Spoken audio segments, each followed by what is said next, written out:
Hello mga kabokals. So nandito tayo sa ating aquaponic system.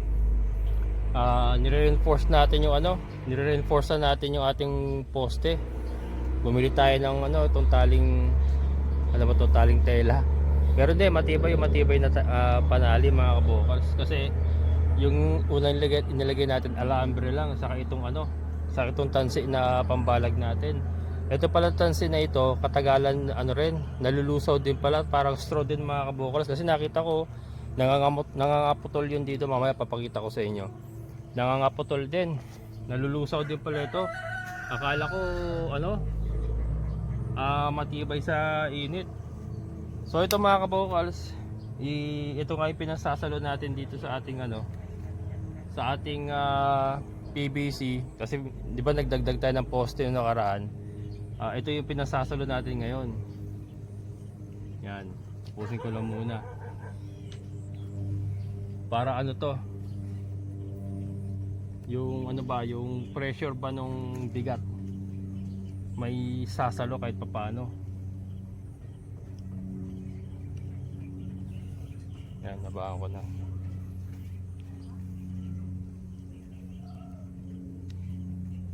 Kasi lalo na pagka nilagay natin yung pakwan, although yung pakwan naman sa balag naman kukuha ng pressure yun eh. Wala namang, ang pressure naman wala dito sa PVC pipe, nasa balag po yung kung mamumunga na siya, may prutas na, ang bigat to nasa balag, wala dito sa ating PVC pipe. Pero ang doon yung ugat, pag dumami na masyado yung ugat, baka masyado nang bumigat, hindi rin kayanin nung alambre. Saka yung alambre kasi kalaunan na kinakalawang, nabubulok din. Yan, kailangan batak. Yan, tapos iikot natin ganyan. Yan.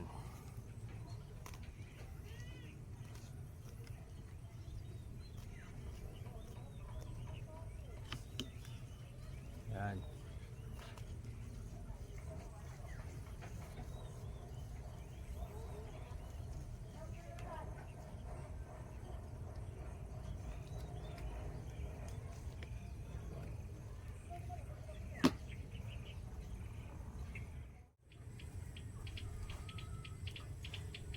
Mainam to pa matagalan.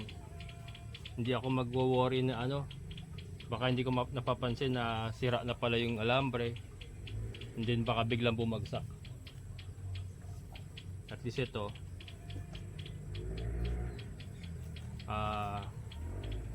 sigurado tayo. Saka ito nga lalong nababasa, lalong humihigpit. Para siyang rope, pero gawa siya sa parang cotton, kaya humihigpit siya. May mga mga kabukas, may mga lagari doon natin ipinapasok para stopper, para hindi siya dumulas. Pero kahit wala stopper, kumakapit kasi nga siya may pagkatela siya kaya kumakapit siya kahit walang stopper. Yan.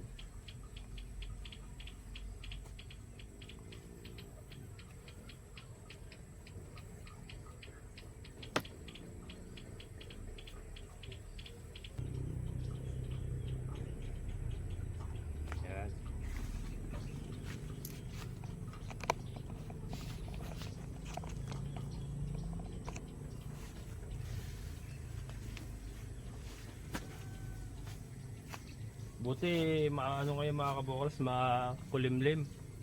Medyo maulan. Pero ngayon tumigil yung ulan, kaya sinasamantala ko. And walang init. Hindi masyado mainit.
Yeah, mga kabukas, may natira pa. So ito nga yung ginawa natin, oh. Ayan, oh. Nakatali siya rito. Parang pinaka-stopper ito, pinakabuko. Mas may ano yan, mahigpit yan mga kabukas. Yan, hindi nakasalo siya dito sa kabila. Ganyan lahat yan. Yan, so ganyan lahat yan. Ayan. Matibay na ito. Kahit bumigat pa, kaya na yan. Yan. Ito, iba yung style na ginawa ko rito kasi ano, dito ako nakakuha ng puwersa sa ganito eh. Ayan.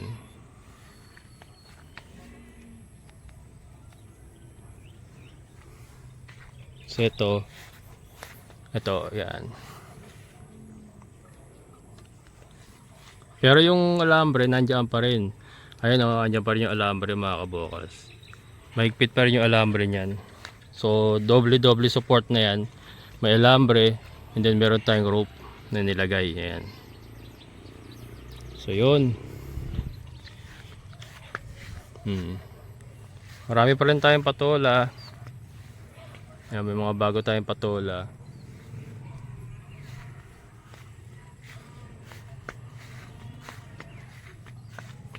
Ito yung ano mga kabokal, so napuputol din pala. Kalaunan. Yan na napuputol. Ano? Rumurupok din dito galing yan eh. Dudugtong ko sana kanina eh. Kaya lang marupok na, hindi na maidugtong, napuputol din. So maganda siguro pagpakwan. Ia-alambre na natin na lahat. Alambre na lang para mas matibay pagka pakwan na talaga. Pero siguro kaya pa yan na ano. Kaya pa yan ang isang salangan ng pakwan, pero susunod wala na.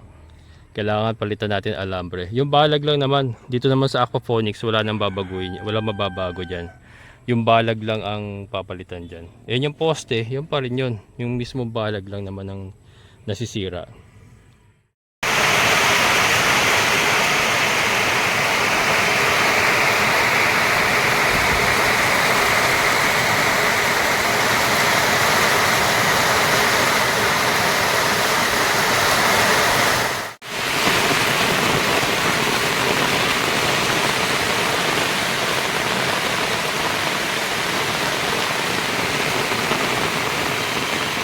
Hello mga kabokals, good morning. Isang maulan na Huwebes. Maulan mga kabokals. Ililipat ko pa naman sana itong ating mga pakwan. Si Raptor as usual hindi natin magamit. At wala, hindi makakaahon. Pero sana bukas ano na, wala nang bagyo. Parang palabas na yata bukas yung bagyo mga kabokals.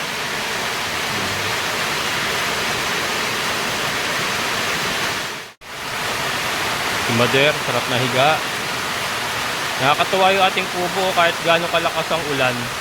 Wala pumapasok na tubig sa ano, hindi tumutulo mga kabokal ko. Ang galing. Kahit anong lakas ng ulan, buhos ng ulan talagang ano.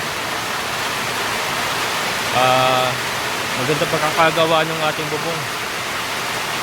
Kahit ano tawag dyan, sa wali. Kahit, hindi. Oo, basta ganyan.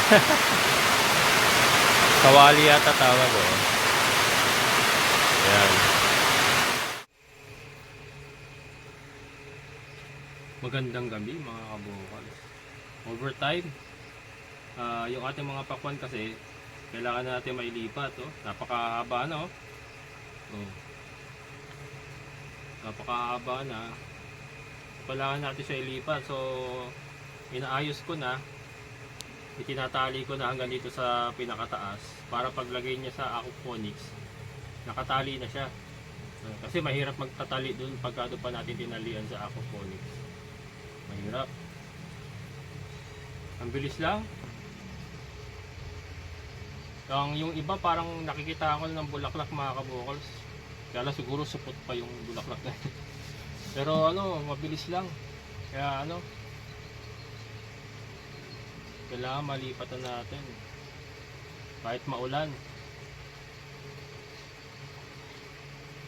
Yan, so bukas sa umaga natin may lilipat to. At least ngayon na itali ko na. para salpak na lang tayo ng salpak bukas sa umaga.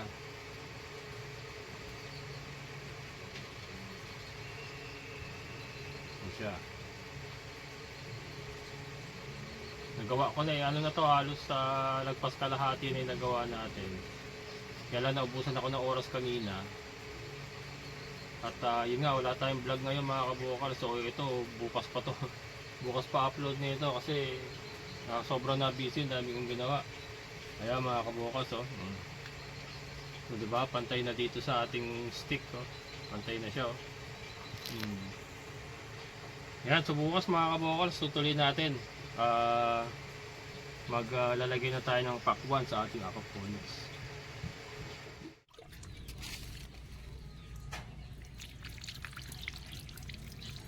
Mga kabukals, may problema. Mukhang nasira yung ating poso. Ayaw humigop. Ayan, itong pinasasalubong natin, ano lang, bumababa lang. Oh. So suspecha ko dito, maaring nagkasingaw sa ilalim yung ating tubo. Kasi ito, dapat ito mga kabukals, ano, mapupuno dapat ang tubig yan. Yan po yung tinatawag na salubong. Pagka hindi makahigop, ibig sabihin hinangin siya. Kailangan papasalubungan ba ng tubig. Kaya lang, kailangan itong butas na yan mapupuno yan. Kasi ito lang naman yan. Oh. Ito lang naman na pinupuno natin yan. Kaya lang, kagabi ko pa ginagawa ito, naubos na nga yung natirang tubig dito. Ano, bumababa lang na bumababa. Oh.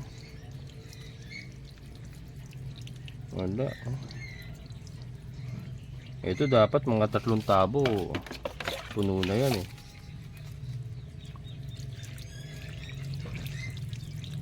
Wala.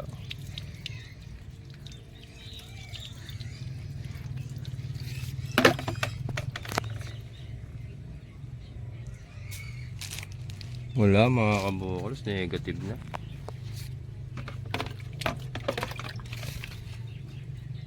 Hindi man lang ano, hindi man lang nagkakaroon ng tubig eh.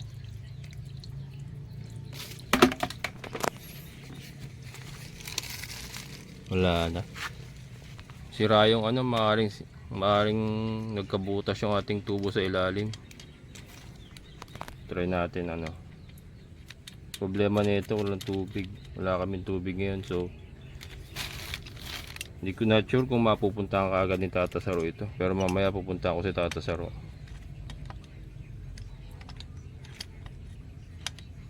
Daming naging problema. Ano pa naman, maulan pa naman. Hindi naman natin pwedeng gamitin yung tubig ulan sa pampakain ng ating mga baboy. Delikado yung mga kabukal. Lalo na nanggagaling sa bubong may mga daga. Negative tayo doon. Pati yung pampaligo hindi ko ginagamit yung kasi nga di baka maano tayo, mga dali tayo. Try natin paandarin. Yan o. Ugong lang siya na ugong, walang inihigop mga kabukals. Sayang yung ating mulberry. Kung aayusin kasi to, no choice tayo kundi ano, itrim yung ating mulberry. Dahil uhugutin yan eh. Uhugutin uli yan mga kabukals, lahat ng tubo na yan. Uhugutin uli yan para makita ko nasaan yung singaw. Tingin ko singaw. Sumingaw. Sayang oh. Ganda pa naman ang ating mulberry na. Walang hinihigop yan eh. Nagabi pa yan. Wala kang katubig-tubig. Wala naman yung ating drum. Wala.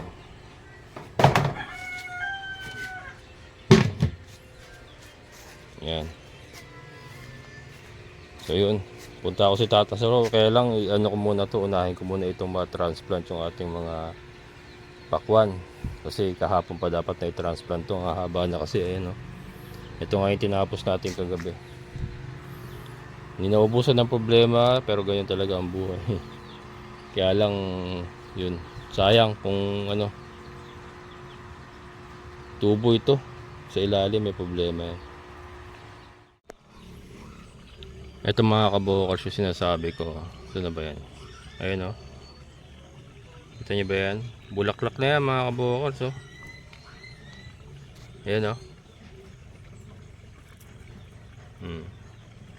Bulaklak na yan. Ito lalo na itong isa, ang dami oh. Yan oh. Yan, mga bulaklak na yan mga kabukals oh. Yan. Sandali lang palang pakwan magbulaklak. So ito lahat ng butas lalagyan na natin. Yung ibang patola tinanggal ko na, yung mga hindi magaganda tubo, saka yung parang na lalanta na, tinanggal ko na. So lahat ng patola na yun na lang yung mga parang maganda pa. Ayan.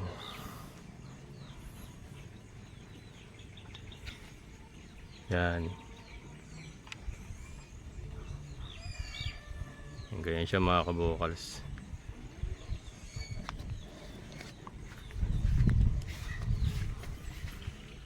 Ito. Ayan oh. Itong isa meron din oh. Halos lahat sila mga kabukals, yung basta yung mahaba na, halos lahat sila meron ng bulaklak.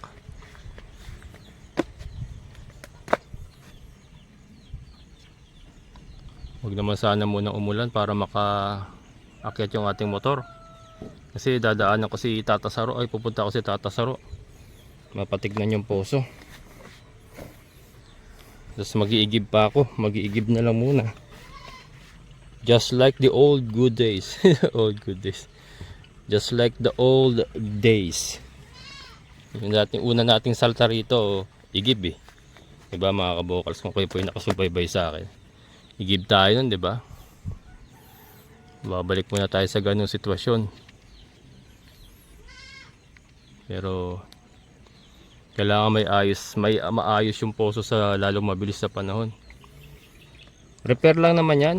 Wala nang susondahin. Diyan walang problema yung balong niya mga kabukals. Ang problema niyan talaga yung naramdaman ko eh. Yung tubo yun. Yung straw niya. Either bumigay yung sapatilya kasi deep well yan eh. May sapatilya sa gitna yan eh. Either bumigay yung sapatilya or yung mismong tubo nagkabutas. Kasi yung pasalubong natin tubig, baba lang ng baba. So ibig sabihin tumatapon lang sa ilalim. Yan. Maganda rin tumalagyan na rin natin lahat itong butas kasi para yung lamok ba hindi na makapag-breed. Ayan na mga kabukals, kompleto na yung ating pananim sa ating aquaponics. So lahat po ng butas ay meron na po nakatanim. Ayan.